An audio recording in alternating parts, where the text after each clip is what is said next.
Il était une fois, dans un petit appartement sombre et encombré, deux amis, Anne et moi, nous passions une après-midi torride. Le soleil tapait à travers les vitres sales, projetant des rayons obliques sur le désordre qui régnait autour de nous. Je me suis approchée de la fenêtre, écartant les rideaux empilés, et j'ai demandé à Anne si je pouvais l'ouvrir un peu. Elle a acquiescé, et je me suis affalée sur le rebord, laissant l'air chaud m'envelopper. Mais mon répit fut de courte durée.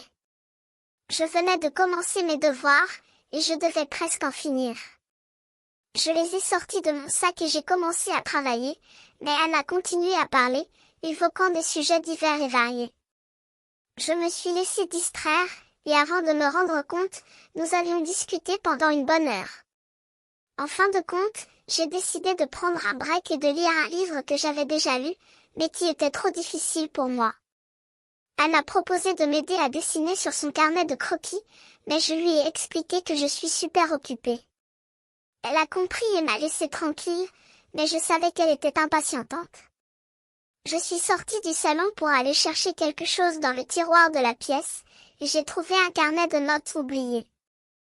J'ai commencé à feuilleter les pages, et j'ai découvert des dessins de lions, de chats et de toute autre chose.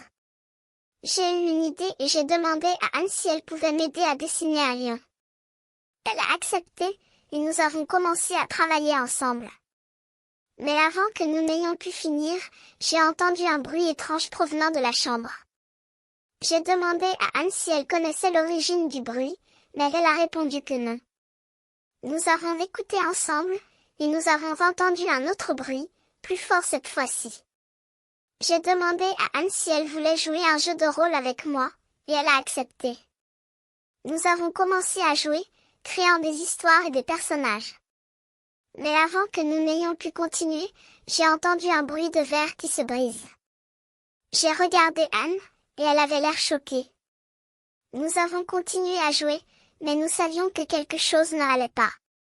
Et c'est là que tout a commencé.